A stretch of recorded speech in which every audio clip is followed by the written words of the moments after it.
Hello, my friends, and welcome to a brand new episode of Discourse in Magic. My name is Jonah Babbins, and in this episode, we sit down with Harrison Kramer. Harrison is a ridiculously talented magician and ridiculously talented Zoom magician or virtual magician, and this episode was about a ton of that. We spoke so much about the world of virtual magic. We spoke about what's good about it, what's weird about it, the transition, and the future of virtual magic, which is ridiculously interesting and exciting. Is it going away? Is it going to get stronger? What do you think? I don't know, but this was an amazing discourse about that subject. See what I did there? Anyways, here it is, a wonderful conversation with the highly intelligent and wickedly talented Harrison Kramer.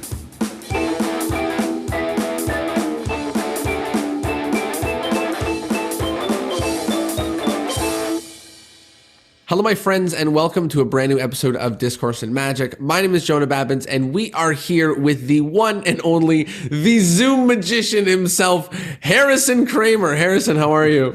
I'm great, Jonah. How are you? I'm doing well. I'm sorry that I just called you the Zoom magician himself. I'm sure there's many Zoom magicians at home that are shaking their fists in the air. But first of all, welcome. Thanks for joining me. And we were just saying before we started that we kind of knew each other from the internet, from Magi Fest, from, just like jamming at a bunch of conventions on memorized deck work. And I think we're very similar. I think we have similar stories. We did a lot of stuff at camps. We did a lot of really cool overlap going on to what we're doing. And then we both did a lot of fun stuff during virtual and have a giant place in our hearts for virtual, because I'm also obsessed with it. In a world of now it's a little better, but there was a lot of negativity, to virtual. It was like you, me, and a handful of other people that were just like, big smiley faces saying that virtual is awesome. So really, really excited to talk to you about virtual magic, among other things. And we were chatting on this episode that I'd love to kind of make this both. We'll talk a little bit about kind of how we got here, because I want to know about how you got here. It's funny how many friends are in our lives that we don't know their story, right? So I don't really know your story. I know you're up to some cool stuff, especially, for refugees, and, there's a lot of incredible things that you've been up to over the past few years. And then I want to get into the future of virtual magic. Is it a thing? Is it happening? I think you've got some controversial opinions about it, which is really exciting. So let's get at the very beginning. How did you get started in magic? Forget virtual magic, in magic. Yeah, so I think I started juggling when I was 8. I learned how to juggle 3 balls, and I was juggling on my free time. And then I think when I was about 10, I think my dad did Out of This World at the kitchen table. And that was my first time seeing like a magic trick that I sort of understood as a magic trick. And it wasn't like some guy on stage. And it totally blew my mind. He explained how it worked. And then I spent the next 10 years of my life doing Out of This World and 2-card Monty, which I had discovered on some YouTube video, like I'm sure a lot of magicians. And during that time, I went to school and I was juggling. And I guess I could say I thought magic was cool, but we know the difference between like knowing some card tricks and like knowing about magic. And so when I got to college, I discovered some Darren Brown videos on the internet, didn't know who that was. And then I sort of went down that rabbit hole and, thought I was a mentalist, like right out of the gate. And then I got out of college and I found another magician on Craigslist of all places, who started giving me little kid shows in 2012, early 2013. And then it sort of like over the next 8-9 years kind of rolled along until here we are today. But yeah, basically the story is I got into magic through Darren Brown in college videos, and that made me realize that magic was this big thing with community and books and, massive amounts of information to learn. And then I had a whole 8 years of like cutting my teeth on every kind of show you could ever imagine. How old were you when you went from being a juggler who knows about magic to a magician? Like, what was that? Was there a benchmark? I was 23 for sure. Oh, wow. And even then, when I started doing kid shows and everything, and even like, sort of basic adult shows, 23, 24 years old, like I wouldn't even consider myself like a magician then. I still have trouble considering myself a magician. But like, I would say it wasn't until 2015 when I stopped doing what I was doing before, sort of I became a full-time magician and started just putting all my eggs in the magic basket, that I would say maybe I became like a magician. So maybe 25 years old. So really, you've been at Magic full time for about five, About 6 years, I would six say. years. But then before I was full time, I was doing gigs for about 2.5 years before that. And that was the stuff that like other magicians were sending you, or you were like, Yeah, so you were the only one proactively. guy. So people may probably so Gary Farrar is a magician close here in New York, and he's basically, I wouldn't really call him my mentor, but sort of. He basically found me on Craigslist and taught me how to do a SpongeBob vanish and sent me out into the world and gave me about 1,000 shows over the course of 8 years. Wow. Dude, that sounds like an incredible way into magic. I know that in your journey you did some summer camps. Was that a proactive thing or was that a passive thing? Yeah. So basically, it was a matter of I was working. I had originally, when I became a full-time magician, started doing like after-school programs in schools, and then I was connected with those schools, and those schools had summer camps. And at that time, for those, up until maybe 2019, it was just like a struggle to get any work. So I was, just struggling and scraping at the floor to try and find whatever work I could find. But for years, and the camps were kind of the place where I fell into sort of a stride. But again, I wasn't doing a ton of camps, not like you. I think you do like giant camp tours. I've done lots of camp shows, but I wouldn't say it was my main focus. Was there a main focus? Like when you decided to take it seriously, was there a main focus? How did you decide to make it happen? My main things were sort of, adult strolling magic, adult parlor magic / mentalism shows.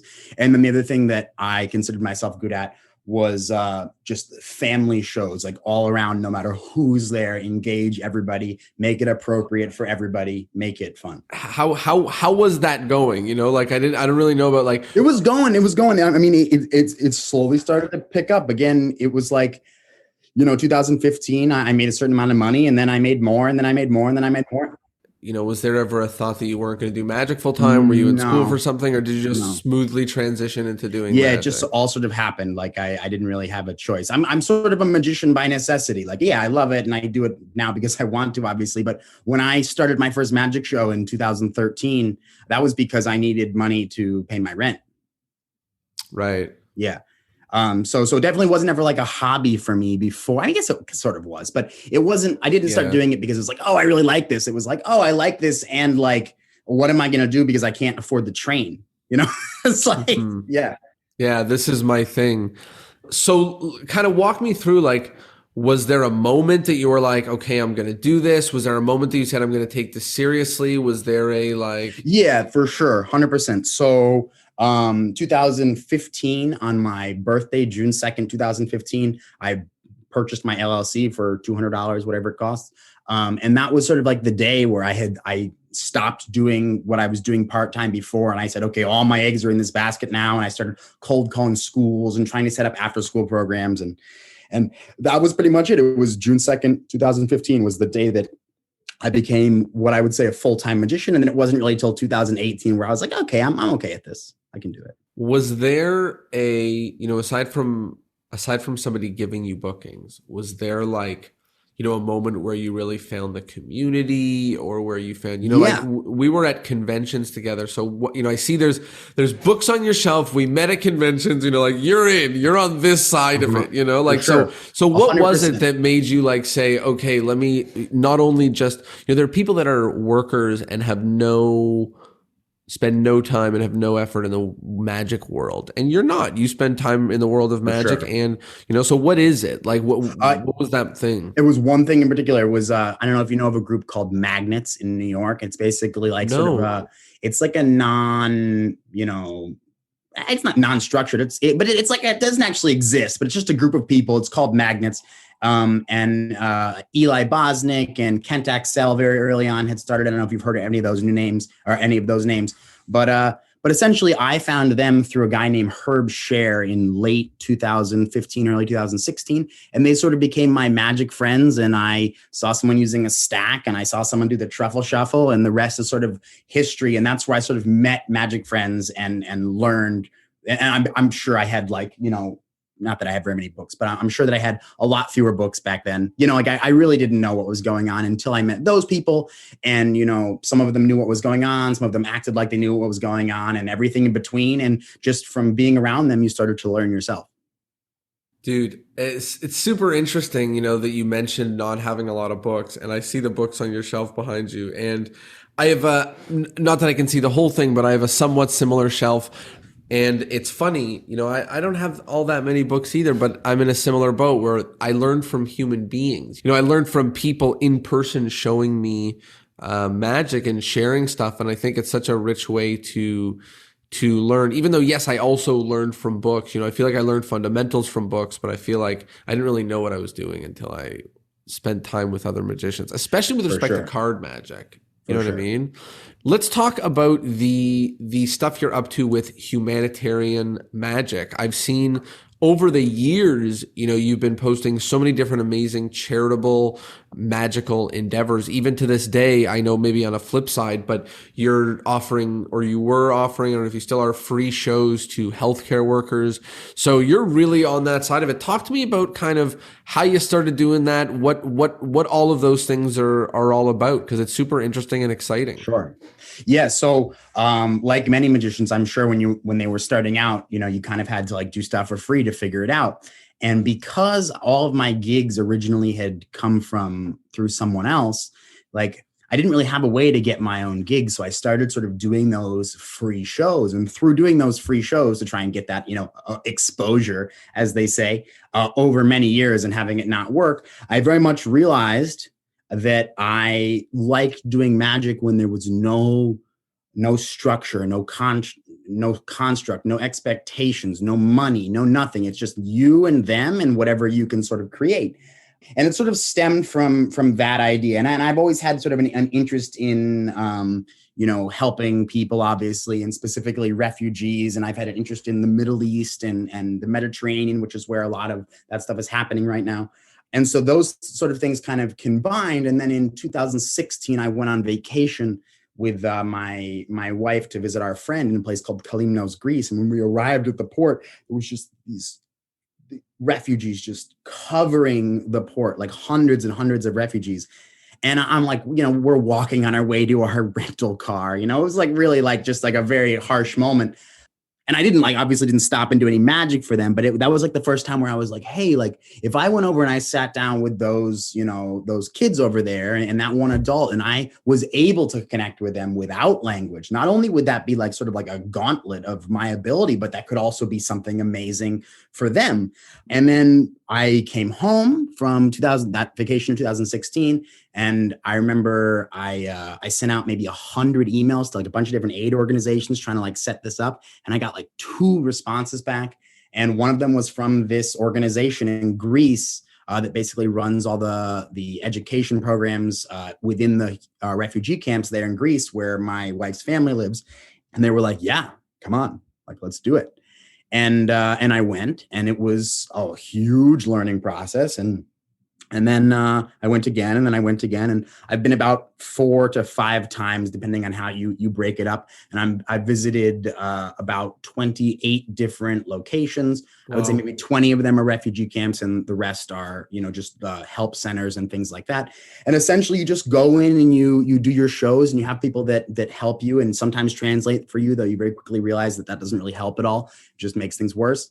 And yeah, I wish I could have gone this year, but I couldn't. And it's just it's an amazing thing to do, and it's a lot of fun, and it works most of the time. Sometimes it doesn't, and I also think that it's like you learn so much. Like, how am I going to connect with these people using this deck of cards? We don't speak the same language. It's 102 degrees. These kids are all running around, and like sometimes you can't, but when you can, you're like, okay, I'm good at my job. It's amazing, the things that you learn in situations that are abnormal. Like when somebody buys a ticket to a show and they step in and they dress nice, they're coming to see you. It's a lot easier of a situation than many others that we could be in. And that's an example of one where, not only do you get sharper, but you also do get to do good. I know this may seem like a simple question because the answer can be just find a cause and do it. But I think as a magician, it's such a wonderful thing that you're doing. And it seems so simple and so easy, to get it done and to go. There are magicians who feel like maybe they're struggling to even get gigs, how could they do this kind of thing for charity or whatever. But like, if you had some advice for somebody who said like, like, this is so amazing, I would love to do something like this, what would you recommend? How would somebody go about Sure. Sure. helping? I recommend find the place where it's applicable. First, obviously, you're not going to go like, try and do charity magic for investment bankers, right? So you're going to find the place where it's applicable. And then you're going to send out as many emails as you can and see if someone replies. And then you're going to go do it. And I think this is super important for me. When you go do it, just go do it. Don't post about it. Don't take pictures. Don't take videos. Don't even tell anybody. Obviously, we all want to share the things that we do, and that is important in circumstances. But I think you need to sort of like build up that sort of karma energy before you can share anything, because really you need to make sure that if there was no proof that you ever did it, you still would have done it. Otherwise, you're not there for the right reason. Dude, I love that. And I think hidden inside the lesson about what to do for charity is how to run and how to operate a business. Yeah. And when I was a kid, I did a lot of different things for charity. I think that's how I learned how to, because there's zero stakes, right? Like, you can do magic show where all the donations go to charity. You can go find a charitable organization and do it. There's only upside. That's what I mean by there's no stakes, exactly. right? Like, zero expectations. If too. 5 people come or 500 people come, it's only positive. If no matter what you do, you are there doing, something, and it's wonderful that you're there, and it literally is wonderful, So it's a real great environment, to go and just be helpful in, and to do, and to get talented in, to build relationships in. So I really, really love that. Thank you. And thank you for sharing with us about how to get that done. Thanks for asking. Let's talk a little bit about the big kaboom. So bam, kapow, virtual, in-person shows disappear. Full-time magician, everyone rips their hair out. Hair starts growing back. Yours looks luscious by now. It's been a year. So I figure you had enough time for your hair to grow. Let's talk about kind of what happened, because now you do a lot of virtual magic shows, and I love virtual magic. Ben and I have so much fun doing shows. We're also, busy. I don't know how busy, I don't care, but I know you're very busy, and like, I think virtual magic is the most fun, and there's maybe in the internet, or in the loud people on Facebook who are really positive about virtual magic, there's maybe only a handful, a couple dozen of people that think this may be one of the most awesome things in the world. And you and I are both on that list, right? So I'd love to get there, but let's start about kind of the panic, the mayhem. So what happened? Sure. What happened? This is where it gets exciting. Like, this is I'm here. Like, I'm really excited. Okay.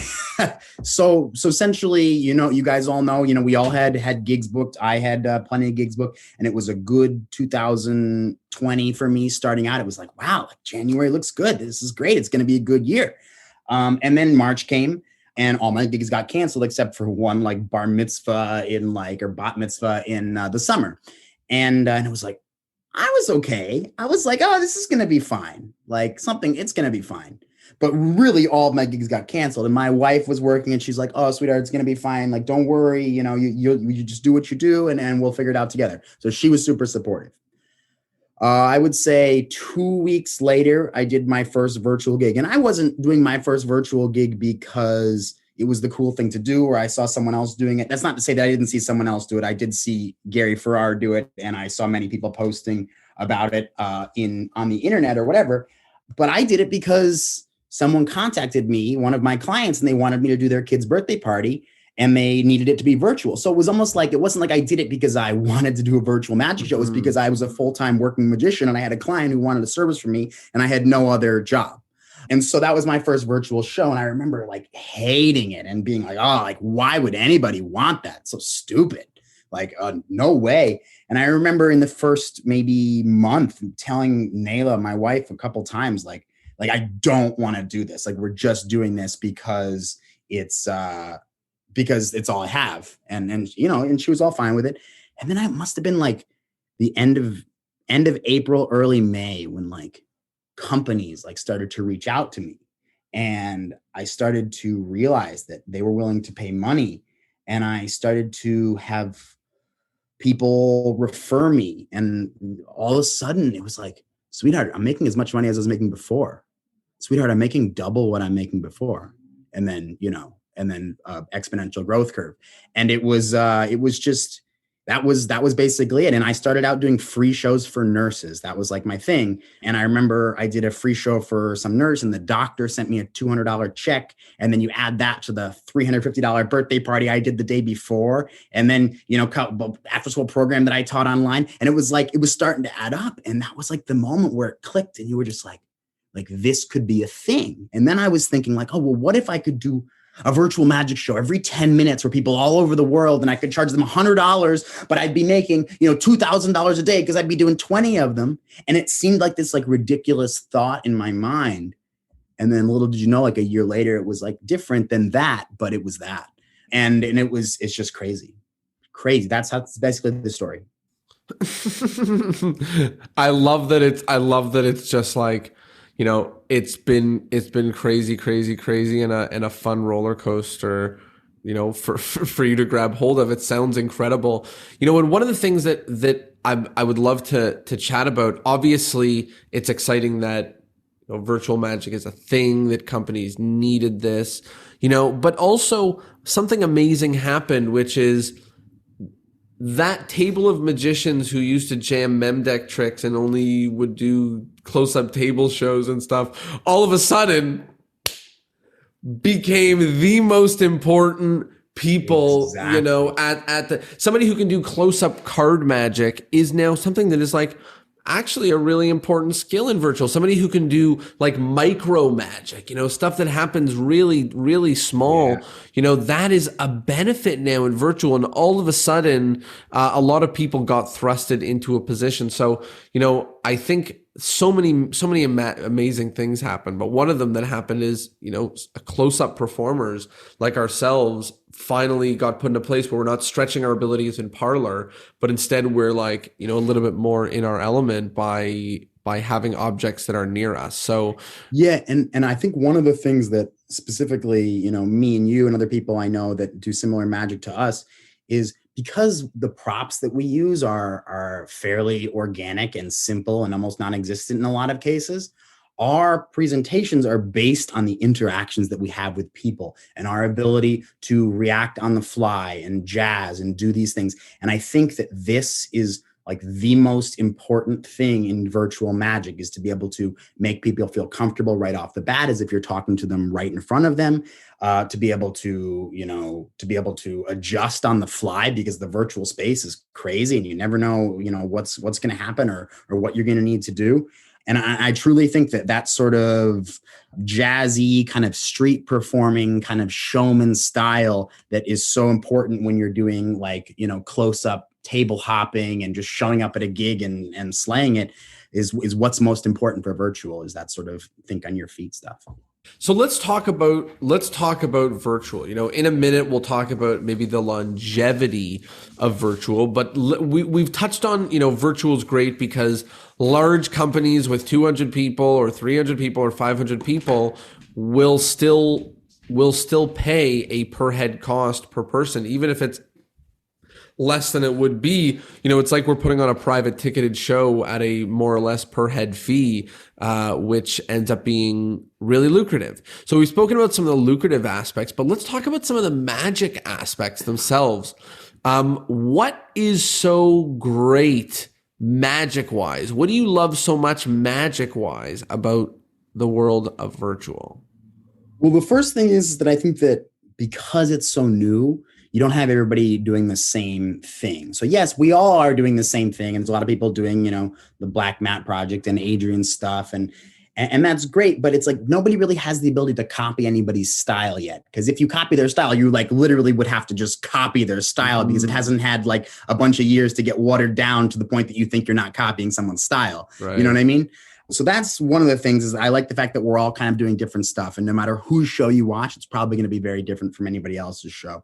I think that the framing and the ability to get things really close up, it allows you to perform tricks that you already do, but that look entirely different, are experienced in an entirely different way than they could ever be experienced in the real world. Like in my show, I do a thing where a card is selected, but really like the entire camera is like looking at like one little tiny corner of the card. It's like the card is the entire camera. Now imagine if someone had you, select a card by putting the cards an inch from your nose. Like it's just an experience that nobody would have. So you can visually make your magic look completely different. I think obviously that people are far away. There's so much there, like tricks that are kind of simple and have an easy method maybe will seem like astronomically impossible, not because they're actually mathematically astronomically impossible, but just because that person's way over there and everybody knows it. And this can, like tricks that weren't strong before can now be strong. Also, the opposite is true. And I really like that I can do an entire virtual show with, a deck of cards and my cell phone, and a little bit of invisible string and maybe a coin and a dollar bill and do giant corporate events, and everybody's clapping and they like me. And all I have is that deck of cards, because now I'm on a big stage doing my close-up magic and I don't need a guy with a camera. I don't need anything. I control everything that I want to control, and I can sit here and I can practice in the exact environment that I'm going to be doing it in and do it 1,000 times until I get it right, which is not really something that I do. But I could if I wanted. Hypothetically. Yes, hypothetically could. So there's just so many upsides. And I think an important thing as a virtual magician to remember, and I am a virtual magician. I don't plan to ever do in-person magic for money unless it's exactly what I want it to be ever again. We'll see if that pans out. I'm sure I will be. I'm so excited to talk about that. I'm sure I will lose on that bet. There's no doubt. But yeah, it's just like I'm leaning all the way into it. Like it's just all I care about really when it comes to magic. Yeah, I don't know that I feel exactly the way that you feel, because I love virtual, and it has certainly opened my eyes to some of the things that I dislike about gigging.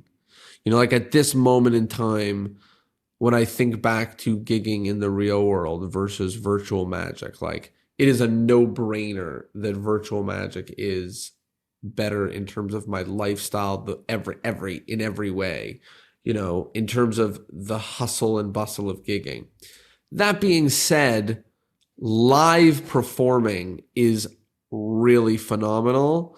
And I don't know that I feel like this is an epic substitute. Like it is an amazing substitute. So I would love to jam on this. So it is not a substitute, in my opinion. It is not a replacement. It is something entirely different. Of course, I want to go stick a card under someone's watch on stage in front of 100 people and reveal it at the very last second when all the tension is built and have people fall out of their seats. Like, I love that. We all love that. But I'll be honest, for me, I can go and do that anytime when the moment is right. I'm sure I'll be very rusty, but I could. Whereas it's going to be very difficult to just go and do good virtual magic without having so many hours under your belt. I mean, it's not impossible, but it would be very, very difficult. And I do this for a job. Magic has been my job since the very beginning. Remember, I found magic on Craigslist because I needed money. So when I do a gig, it's not for my own fulfillment. It's not so that I can practice the newest, best trick that I'm doing. It's not even for the art, though I do love magic as an art. I do magic to support my family and put money in my savings account. And that's really how I see the business of magic.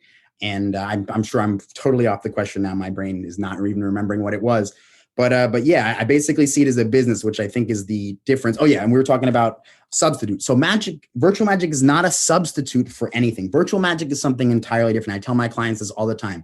You are not booking me to do a virtual magic show because your guests could not be at a magic show with their friends. Now, maybe that is the case. Maybe that is why they're booking the virtual magic show, but that's not what the virtual magic show is to me. You're watching my virtual magic show because it's a virtual magic show and you've never experienced a virtual magic show before. What is a virtual magic show? Well, let me tell you, it's filled with tricks that you couldn't do in person because they wouldn't make any sense. It's an entirely different thing with a similar yet completely different use case. Again, as a business, I'm offering a service. My service is that I bring guests of the client together in a virtual space in a way that they feel comfortable, engaged, and entertained. And that's what I'm selling. The magic is almost tertiary, secondary, something. It's far away, removed from the service that I'm providing. And a lot of events that I do, I would say almost a majority of events that I do are virtual events. They are not in place of an in-person event. They are virtual conferences. They are events where some client is trying to entertain the families of their prospective clients. I see what you're saying. What you're saying is the world of people entertaining other people through the computer is, we may be in a swell moment right now, but you're betting on that is not going to go away. I'm saying that there will be people needing entertainment on Zoom calls, which are notoriously boring, every single day, all over the world, at every moment for the rest of time. It's just a matter of whether or not you can sell your product to them or they can find you and buy your product, which are both entirely different things. There's no doubt that we are at the very beginning of an exponential growth curve of virtual entertainment. And if you do virtual magic, you already know this, magic is the best form of virtual entertainment. There literally is nothing else you can do on a Zoom call that is as interesting and engaging for the majority of people as magic. Now, that doesn't mean everybody likes magic, but a good virtual magician can make a virtual conference call better than any other art form, in my opinion. Agreed. In the majority of cases. Yeah, man, totally agreed. Only time will tell, but I think certainly more audiences, like more and more, there's a lot of things that came out of there's a lot of pieces of toothpaste that came out of the tube that are not going back in. One that is unfathomable to me, just straight up unfathomable to me, is the ability to sell tickets for a virtual magic show. Like that, I hope that never goes away, not only for my own benefit, because it's fiscally awesome to not have to rent a venue, but in reality, in truth, like there are so many amazing magicians who I got the opportunity to watch perform something creative that's theirs, that's awesome and amazing. I didn't have to travel, and that was wonderful. And I bet they were thrilled to not have to rent a stadium. Many of them, I'm sure not, but I'm sure they were thrilled to not have to rent a stadium. And like, that's something where, again, is it going to stay? Is it going to go away? I have no idea. But the fact that people know that it's possible is surely, we're not going to forget it, right? Like we're surely not going to forget Absolutely. That it's possible that. So I've never done a ticketed show. I don't know anything about the whole ticketed side of things. I mean, I do see the value in it, and I'm super happy for the people that it worked out for. I've never done that, but I see a very similar opportunity in the fact that the venue is mine. I send them a Zoom link. I send them a credit card link, and it's done. And I do the show. And I mean, as a business model, it's incredible. The thing that's really interesting is that we actually became closer to speakers. And I'll explain what I mean. Speakers who are really good at what they do, like they charge $10,000 for their speech, their speech.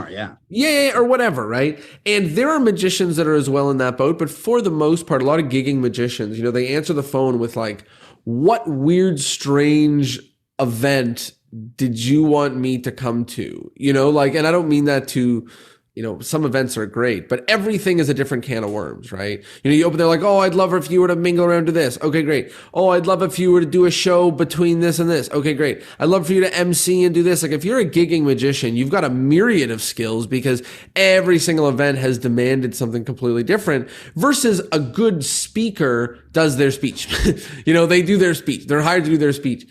So it's interesting that as virtual magicians, I think many of us shifted to really trying to custom tailor what people want and jumping through hoop after hoop after hoop to then being the service provider that has a very, very specific service that other people want. You know what I mean? Yeah, absolutely. They're sort of like coming to you. So you kind of like, you you do your thing and you do your best to interact with the people in the way that you feel in that moment it's going to work the best. But like, as opposed to showing up an event and like, oh, we're not ready to start yet. And like, oh, can you perform over here instead? It's sort of in the virtual space. It's like, well, my time started 5 minutes ago. You knew that because of the confirmation. Like I start my show now. Like this just is the variety of what I have to do show to show, like how much things change is very low compared to on an in-person event. The variety of what I have to do show to show is potentially massive. You know, I'll say the best of the best in the world, kind of like the better you are, the less variety is in your show. You know, if you're like touring colleges, the top level, whatever, you're doing the exact same show college after college after college. But if you're gigging in your area, you're not necessarily going cruise ship after cruise ship doing your act, then a lot of the times you are doing not necessarily the same thing on Monday that you're doing on Wednesday or on Friday. Versus in virtual, I think everybody's doing the same thing on Monday they are on Friday. Yeah. And I just walk into this office and I sit down at this computer and I do the same thing. And then I've done about I think almost 700 virtual shows at this point, and not a single time has anyone ever said, hey, no, we can't start now. We need to start in 15 minutes. I know. Not a single time. They get it. They understand that the show is the show and you just do your thing. I know. And my last favorite thing about virtual, while we're just blabbing about our favorite parts, my last favorite thing about virtual is that for some reason, companies used to believe that it was okay to run an event after 6 p.m. And now they no longer believe that, which means that I like have a day job. You know, like I work at my desk getting gigs and then I get bookings for the day. And then the nighttime is usually free, you know, it's like so amazing. And weekends and nighttimes are free. That's crazy for an entertainer. Like crazy. I had a baby in the middle of this pandemic in middle of July. And I've gotten to spend the past 9 months just at home every single day with my wife and my baby. And it's the biggest blessing that ever could have happened to me, I'm sure. As opposed to me running around at Christmas all over the place. Yes, Christmas was still insane and I didn't get to see my family at all. But it's just totally different when I can walk out there and have some soup with my family 1 minute after having the show. Dude, I'm totally with you. It's such a wonderful conversation. I think like there are plights of virtual magicians. You know, it's funny, like complaining about having no time to go have 1 minute of soup. But I get you. I remember, you know, virtual December Armageddon, you know, whatever you want to call it. Oh, no, it was stupid. December, I don't think I could do December again. I would die. Yeah, me too. It was great. It was insanity. I was literally looking through the calendar. I was like, that's insanity. But now to talk about what you're saying, like if things continued now the way they were in terms of like virtual magic continued to be a thing that people booked, if you were right, I would be thrilled.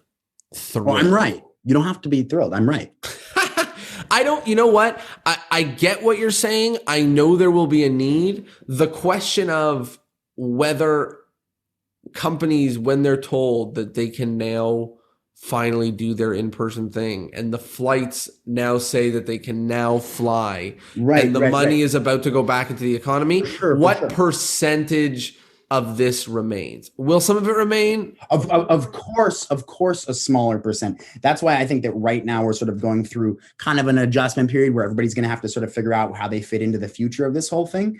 But yeah, I mean, it is going to stay forever. I just did an event for a company in Canada, Checkpoint Technology or something like that. They're a software company, security software company. And they booked me for the third time now to do a magic show for their clients and their clients' families. And before the show, they do a little pitch. These people are located all over the world. They do their 15-minute pitch. I do a 45-minute show. They say, hey, everybody, thanks for coming. Hopefully they sell some product. This is an example of an event that didn't have a real world equivalent. This is not like, oh, we can have real events now. We're not going to sell to clients in Hawaii anymore.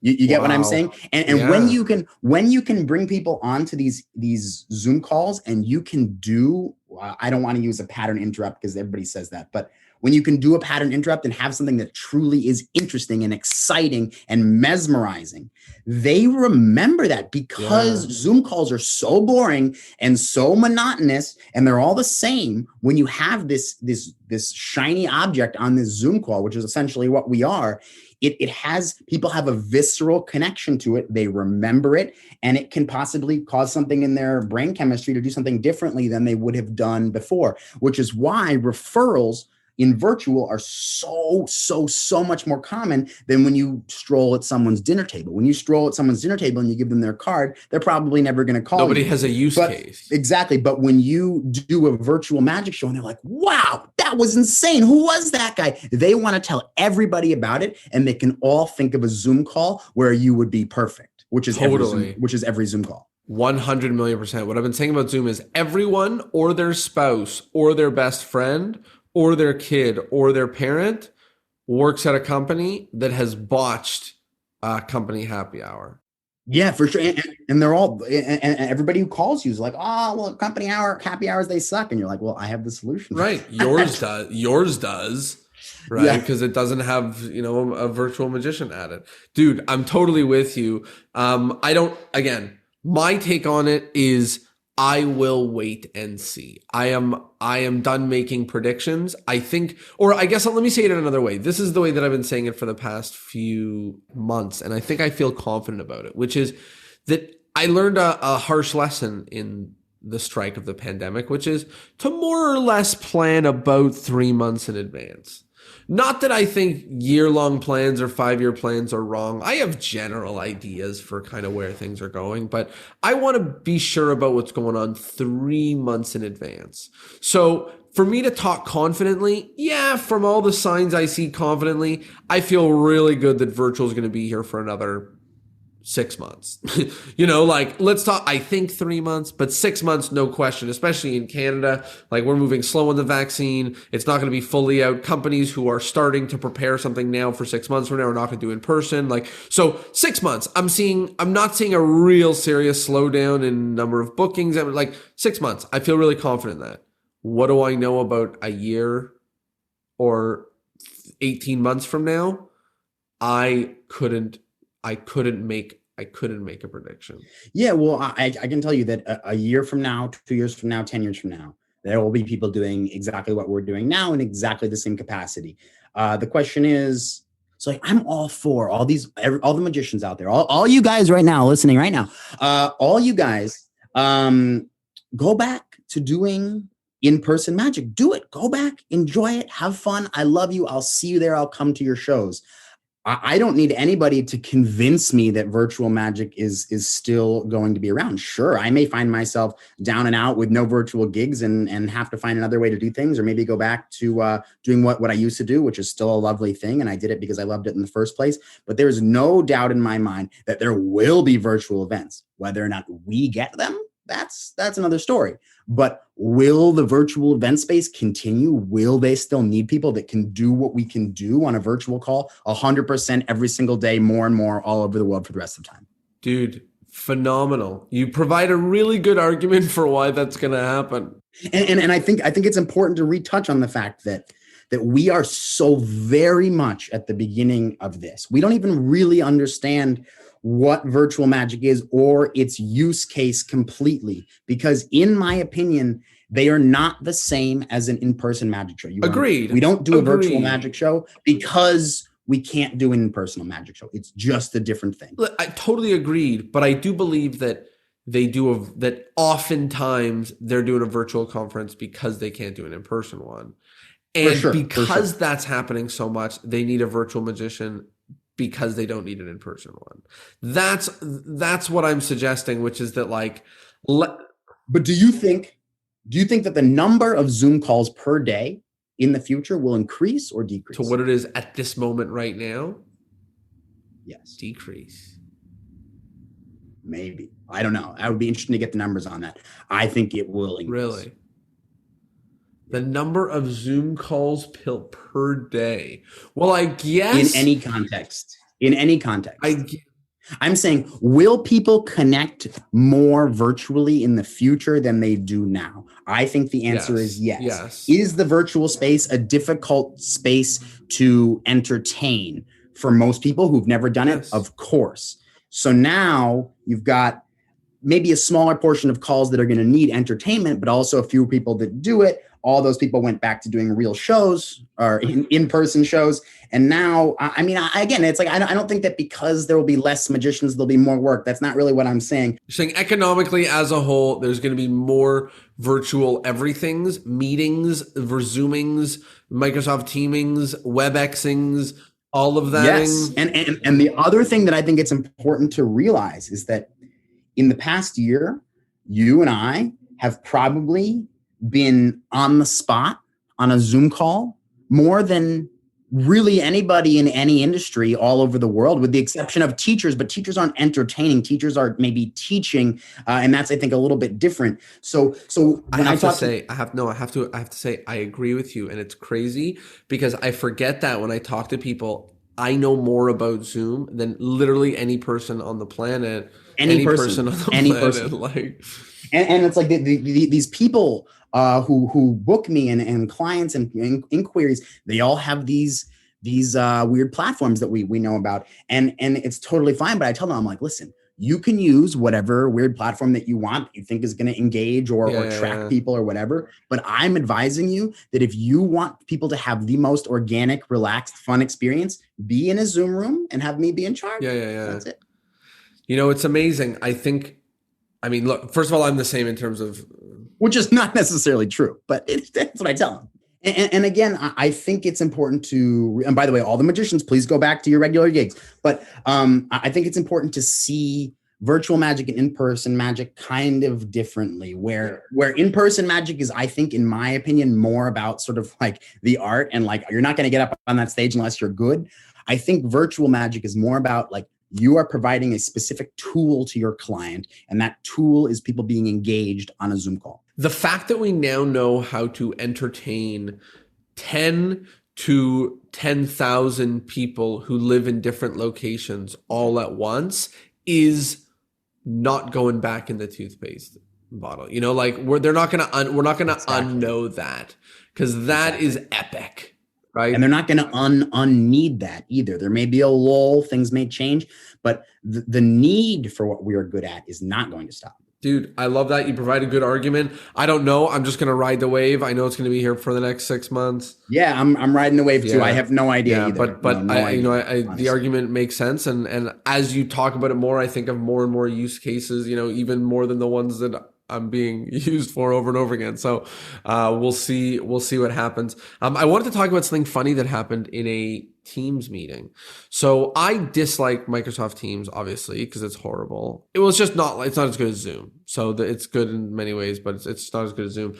And I was on a Microsoft Teams, and Ben and I was doing a show, and we were staring at someone named Rebecca, who was falling asleep in her cereal, while we were talking to Gabrielle, who was awake and excited. But that's because Microsoft Teams is broken and it's showing us the wrong video, and it's horrible. So we're doing this thing, and it's funny because on the Zoom calls, we engage with people because we see them smiling, we see them laughing, we ask them to give thumbs up, we ask them to engage in these ways. So what happened is I'm stuck on this Microsoft Teams call, and I can't see anyone. I'm just basically talking to myself, you know, versus usual where I feel like I'm really leaning into engagement. And we just try something right on the moment, which is I said, if you can hear me, unmute your mic and holler back, woohoo. And everybody hollers back, woohoo. And then we did it later. We said, oh, if you've got the cards in your hand like this, then unmute your mic and say, yeehaw. And everybody went, yeehaw, you know?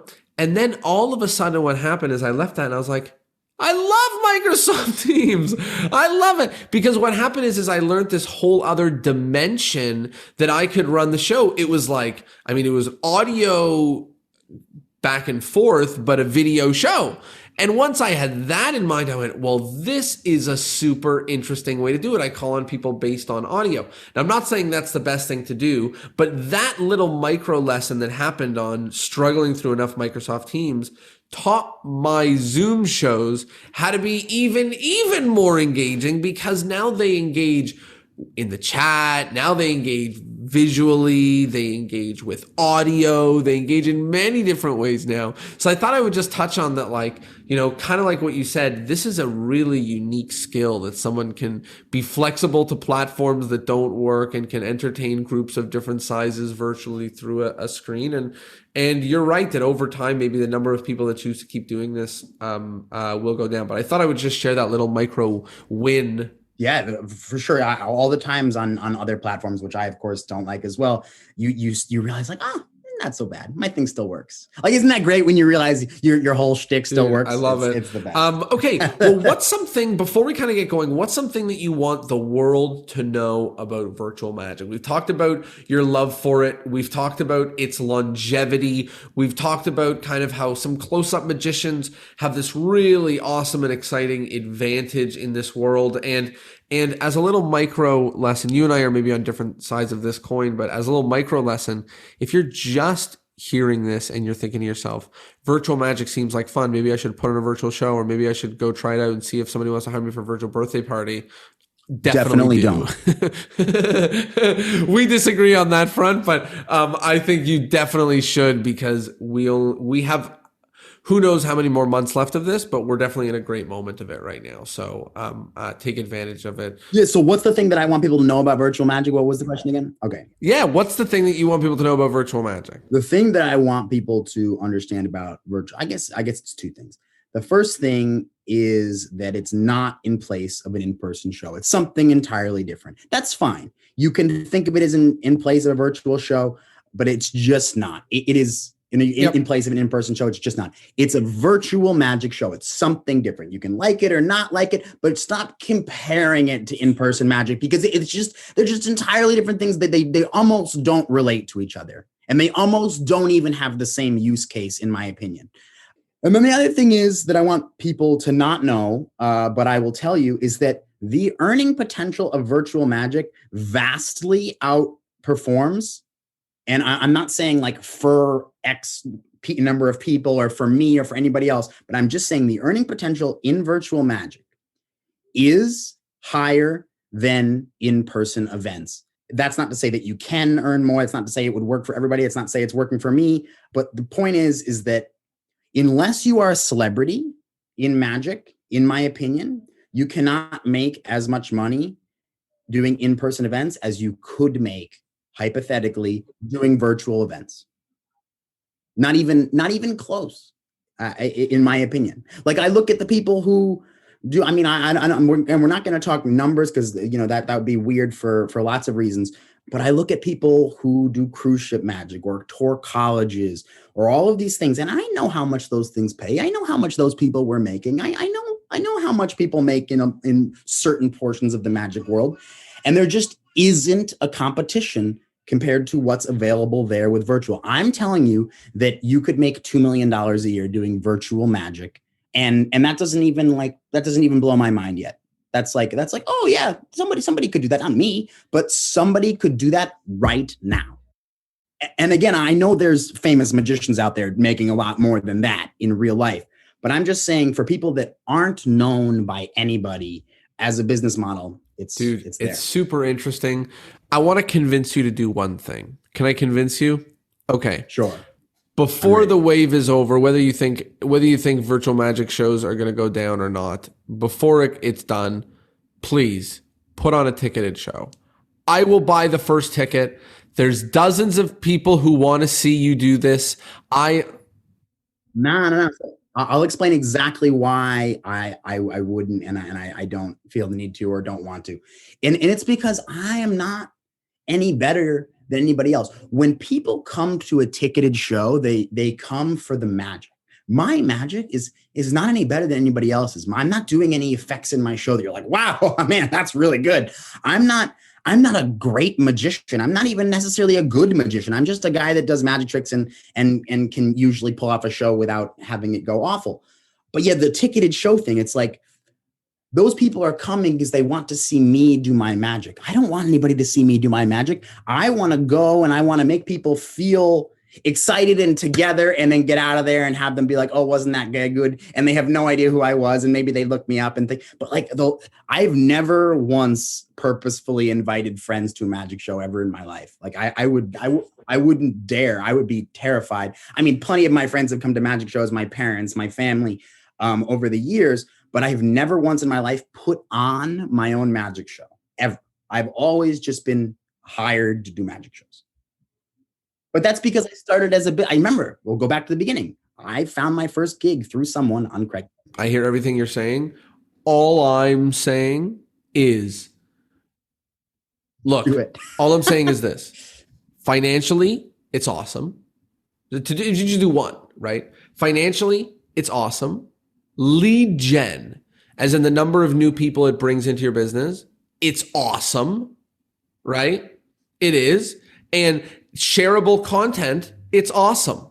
So like, you know, let it just bellow in the back of your mind that I would agree with you 100% that 80+% of magicians in the in-person world have no business selling tickets to go see them do a show.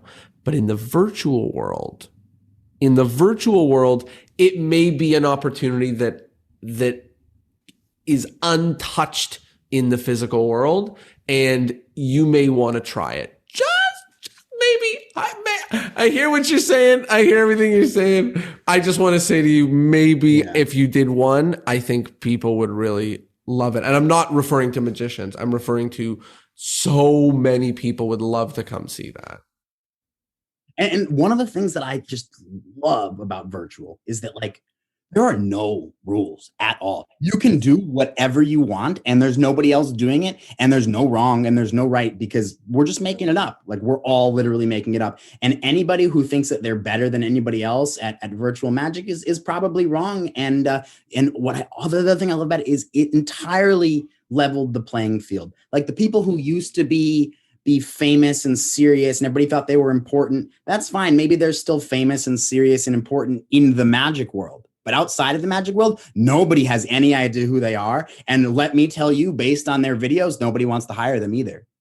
And that's what it is. And it completely leveled the playing field. I was a magician who was doing little cocktail parties in Manhattan until March of 2020. And now I get to do corporate events all over the world. And that's literally a leveling of the playing field. None of those companies would have booked me before because they didn't have access to me. Dude, I love that. I love this conversation. This is super wonderful. The future of virtual magic, who knows? It's a giant question mark, but it's interesting.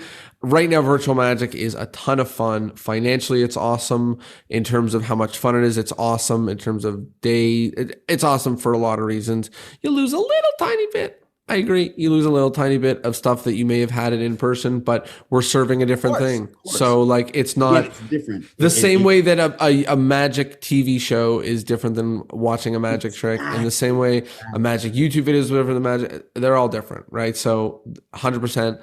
But this has been super, super epic. I want to talk about some of the wrap-up questions. Each episode, we have some wrap-up questions, the first of which is the endless chain. So in order to keep this podcast going on for eternity, each guest is asked to recommend another guest that would be a perfect addition to this podcast. So who do you think would be a phenomenal guest for this podcast?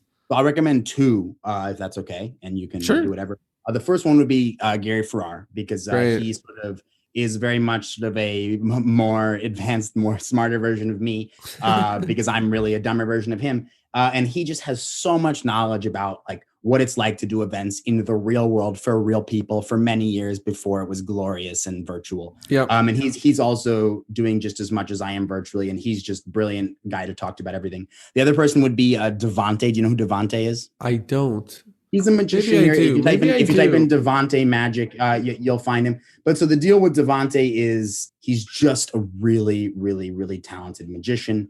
And besides that, he's really, really good at just connecting with people, especially in the virtual space. Like his Instagram lives, like you've never seen anybody. I know who. That's how I know who this is. People not in every situation, but in the majority of cases, he connects with the people on Instagram Live at a moment's notice in a way that you're like, wow, I couldn't have done that. Awesome. How did he just get under their skin so quickly? So he's amazing. And his magic is just so sort of smooth and natural, and I love it. Love that. Two phenomenal recommendations. The next thing is kind of about modern magic and maybe the lens of virtual magic. Maybe we've said everything, but maybe not. What's one thing that you like about modern magic? Doesn't need to be virtual, it can be. And one thing that you don't like about modern magic? One thing that I love about modern magic is that anybody can do it. Anybody can get a website, go out and buy a deck of cards, and start booking gigs and start learning and start, I guess, posting YouTube videos or whatever, you do in the world that you want to do. But yeah, it's just that anybody can do it. If you want to be a magician, you can go out and be a magician. It doesn't mean it's going to be easy. It doesn't mean it's going to work, but like there's no barrier to entry in any scenario in magic. You just go and get yourself a deck of cards and a coin or, a cell phone, and you're ready to do tricks and entertain people. There's really no barrier to entry.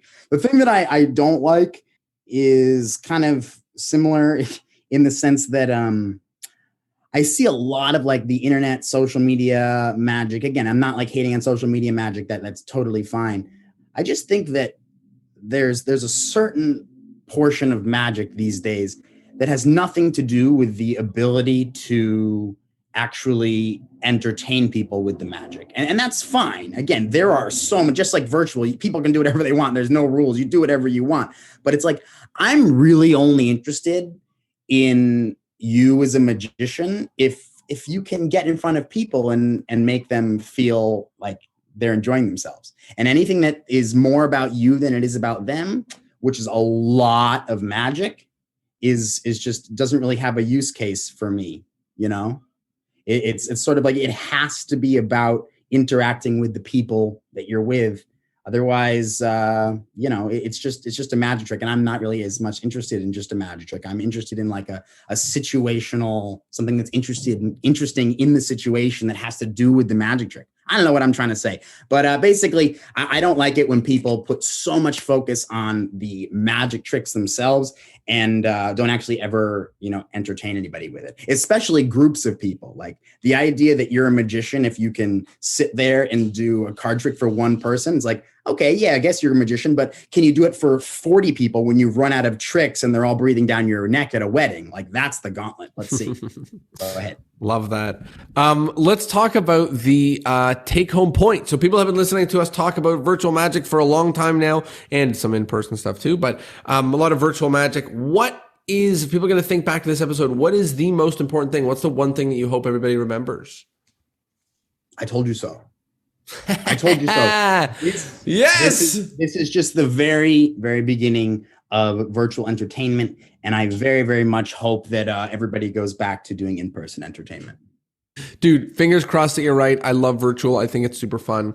And I hope the pandemic ends and virtual magic continues, because I've saved a lot of money on dry cleaning and I don't intend to spend it again. That's the truth. I don't intend to spend it again. Last thing, and I know you told me you had none, but I'll just ask again, even at the very least, social media. Do you have anything to plug? Where can people find you, follow what you're doing, see what you're up to? Where can people know what's up? So it's pretty much just, you can Google my name, Harrison Kramer, and you'll find my website. And then I have an Instagram and I have a business Facebook, but again, I mostly just do the corporate and private events. So it's like, I don't really have anything to invite you to, but yeah, if you ever want to reach out, if you ever want to know anything about anything that I'm doing, or you just want to talk, usually I'm happy to talk and respond in most cases. Again, remembering I have a little kid, but yeah, no, just please reach out if you have any questions, but don't really have anything to plug.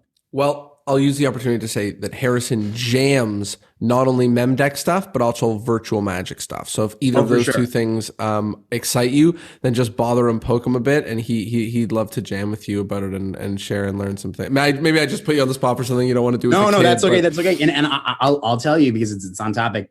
Memdeck is the gift of all things Zoom magic, because it's just so versatile, so useful, and it's really a way that you can make easily, in a moment's notice, make it feel like something happened on their side of the screen when really it happened on your side of the screen. It's just like it's almost like having an invisible deck on you at all times, which is essentially what a mem deck is, anyways. But it's so useful. Agreed a millionfold. I'll say it another way. In person, the question of, well, how often should they really name a card instead of picking it was a good question. In virtual, it ain't a good question anymore. Now everyone should be naming cards and thinking of cards and cutting to cards. You know what I mean? Like there's so much we can do with the engagement there versus somebody just picking a card. It's like, okay, pick a card has been removed from the things you're allowed to do. And now all of a sudden mem deck is important. Yeah, and there's just virtual has just so many avenues to make like a seemingly thought of card actually be a selected card on their side of the screen, like because there's so much distance. It's just and with linguistically, it's so easy to make people think that, oh, you still have that card in your mind, and it's everybody's just done. They're so toast because it's just so hard to keep track of what's going on, especially like when they cut the cards underneath the screen and they took one out, and it's like nobody even saw them do it, so it really just seems like it's in their mind. That's so good, dude. Love it. Thank you for hopping on with me and chatting about not only kind of how you got here, but also the future of virtual magic. I hope your "I told you so" rings true. But also with that, just big thank you for joining me. But if it doesn't, I'm going to need you all to give me some cocktail parties so I can pay my rent. Okay, please do. Well, I'll say, so far as I know, things look like they're still virtual magic, so that's at least lovely. But I will say that thank you so much for joining me on this. It means the world. And also thank you so much for your virtual positivity. There's a lot of specifically, I know I shout this group out, but they do a lot of good work in the Zoom Magic and Mentalism group. And, you do a lot of good work in that group, kind of sharing some positivity and tips and a lot of other great stuff. And that's kind of why when I opened, I called you the Zoom magician, whatever. But, I'm saying like, we all know, we know a lot about some of the amazing stuff that you've pioneered in this world because of, your voice on there. So thank you so much for being a positive voice for this. Well, thank you so much. I definitely have not pioneered anything, but thank you. I appreciate it. And I really appreciate getting the chance to talk to you here. And I'm been a big fan of the podcast for a long time. And I don't know what it says about the podcast. It means that it's near the end. Okay. It's near. No, I'm just kidding, man. I'm just playing with you. Such a pleasure literally such a pleasure to have the most popular virtual magician on the planet on my podcast. No, that's not true. Stop saying it's definitely stop saying that.